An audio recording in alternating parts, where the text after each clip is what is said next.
ಬಿಟ್ಟದ್ದು. ನಾನು ಬಂದಿದ್ರಿಂದ ಏನು ಲಾಭ ಆಗಿದೆ ಅನ್ನೋದು ವಿಚಾರ.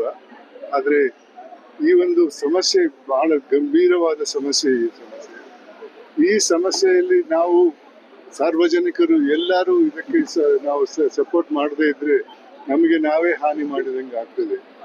ಇವತ್ತಿನ ಈ ಒಂದು ಹೋರಾಟ ಬರೀ ರೈತರ ಹೋರಾಟ ಅಲ್ಲ, ರೈತರ ಕೆಲಸದಿಂದ ನಮಗೆ ಆಗುವಂತ ಲಾಭ ಪಡೆಯುವಂತ ಜನರ ಹೋರಾಟ ಇದು. ಅಂದ್ರೆ ಸಂಪೂರ್ಣ ಸಮಾಜದ ಹೋರಾಟ. ಇದರಿಂದ ರೈತರಿಗೆ ಏನಾದರೂ ಕಷ್ಟ ಆದ್ರೆ ಅದು ಖಂಡಿತ ಅದರ ಪ್ರತಿಫಲ ಖಂಡಿತವಾಗಿ ಇತರ ಜನರ ಮೇಲೆ ಕೂಡ ಬರ್ತದೆ ಸಮಯ ಹೋದಂಗೆ. ಆದ್ರಿಂದ ಈ ಒಂದು ಸಮಸ್ಯೆಯನ್ನ ಅಧಿಕಾರದಲ್ಲಿರುವವರು ಬಹಳ ಗಂಭೀರವಾಗಿ ತೆಗೆದುಬಹುದು. ಇದೇ ರೀತಿ ಸರ್ಕಾರ ರೈತರ ಜಮೀನನ್ನ ಇತರ ಕೆಲಸಕ್ಕೆ ಫೋರ್ಸ್ ಮಾಡಿ ಅವರಿಂದ ತಗೊಂಡ್ರೆ ಮುಂದೆ ಅನ್ನ ಬರಕೆ ಸಾಧ್ಯವಿಲ್ಲ. ವ್ಯವಸಾಯ ಅನ್ನುವ ಒಂದು ವೃತ್ತಿನೇ ಮುಂದಕ್ಕೆ ಮುಗಿದು ಹೋಗಬಹುದು. ಅಂಥ ಸಂದರ್ಭಗಳು ಇವೆ. ಅದನ್ನ ಅರ್ಥ ಮಾಡ್ಕೊಳ್ಬೇಕು. ಇಲ್ಲ ಇವತ್ತಿನ ಒಂದು ಜಮೀನು ತೆಗೆದ್ರಿಂದ ಮುಂದೆ ಏನಾಗಲ್ಲ ಅಂತ ಹೇಳಕ್ ಸಾಧ್ಯ ಇಲ್ಲ. ಇವಾಗಲೇ ಬೇರೆ ಬೇರೆ ಪ್ರೋಗ್ರಾಮ್ಗಳು ಬರ್ತಾ ಇವೆ. ಟೌನ್ಶಿಪ್ ಮಾಡ್ತಾ ಇದ್ದಾರೆ ಅಂತ ಹೇಳ್ತಾ ಇದ್ದಾರೆ. ಆ ಜಮೀನನ್ನ ಯಾರಿಂದ ತಗೊಳ್ತಾರೆ? ರೈತರಿಂದ ಮಾತ್ರ ತಗೊಳ್ತಾರೆ, ಹೊರತು ಇತರರಿಂದ ತಗೊಳ್ಳಲ್ಲ.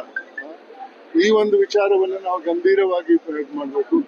ಇವತ್ತು ಸರ್ಕಾರ ಖರೀದಿ ಮಾಡಿದಂತ ಜಮೀನನ್ನು ಲೆಕ್ಕ ಹಾಕಿ ಅದೇ ರೀತಿ ಇತರೆ ಕಡೆ ಕೂಡ ಆಗುವುದು. ಒಂದು ಕಡೆ ಸುರಾದ್ರೆ ಮತ್ತು ಮಿಕ್ಕಿದ ಕಡೆ ಕೂಡ ಅದೇ ಟೌನ್ ಕೆಲಸ ಮಾಡುವ ಪ್ರಯತ್ನ ನಡೀತದೆ. ಖಂಡಿತವಾಗಿಯೂ ಇದರಿಂದ ರೈತರ ಸಮಸ್ಯೆ ಗಂಭೀರವಾಗ್ತದೆ. ಒಂದು ದಿವಸ ರೈತರ ಸಂಖ್ಯೆ ಬಹಳ ಕಮ್ಮಿ ಆಗ್ತದೆ.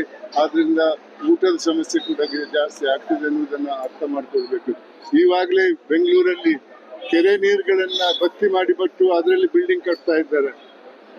ಎಂತಹ ಒಂದು ಮೂರ್ಖದ!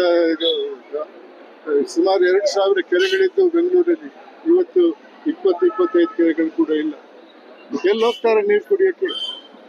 ಇಂಥ ವಿಚಾರವನ್ನ ಇವತ್ತೆಲ್ಲರೂ ಒಪ್ಕೊಳ್ತಾರೆ. ಆದ್ರೆ ಆ ನಿರ್ಧಾರಕ್ಕೆ ಬಂದಾಗ ಯಾಕೆ ಅದನ್ನು ಅಪೋಸ್ ಮಾಡಿಲ್ಲ, ಯಾಕೆ ಅದನ್ನು ವಿರೋಧ ಮಾಡಿಲ್ಲ? ಆದ್ರಿಂದ ನಾವೆಲ್ಲರೂ ಇದರ ಕಾನ್ಸಿಕ್ವೆನ್ಸ್ ಅಂದ್ರೆ ಪರಿಣಾಮಗಳನ್ನ ಅರ್ಥ ಮಾಡಿಕೊಂಡು ಈ ಒಂದು ಪ್ರತಿಭಟನೆಗೆ ಸಹಾಯ ಮಾಡ್ಬೇಕನ್ನೋದು ನನ್ನ ವಿಚಾರ. ಅದಕ್ಕಾಗಿ ಈ ವಯಸ್ಸಲ್ಲಿ ಕೂಡ ನಾನು ಬಂದಿದ್ದೇನೆ. ಇದ್ದಷ್ಟು ದಿನ ಖಂಡಿತವಾಗಿಯೂ ನಿಮ್ಮ ಈ ಸಮಸ್ಯೆಗೆ ಮತ್ತೆ ಈ ಹೋರಾಟಕ್ಕೆ ನನ್ನ ಸಪೋರ್ಟ್ ಇದ್ದೇ ಇರುತ್ತೆ. ಲ್ಯಾಂಡ್ ಎಕ್ವಿಸಿಷನ್ ಆಕ್ಟ್ ಪ್ರಕಾರ ಅವ್ರಿಗೆ ಅಧಿಕಾರ ಇದೆ. ಆ ಅಧಿಕಾರದ ದುರ್ಬಳಕೆ ಆಗ್ತಾ ಇದೆ ಅಂತ ನನ್ನ ವಿಚಾರ. ಆದ್ರಿಂದ ರೈತರಿಗೆ ಅವರ ಸಮಸ್ಯೆಗೆ ಒಂದು ಪರಿಣಾಮ ಸೃಷ್ಟಿ ಮಾಡಬೇಕು ಸರ್ಕಾರ.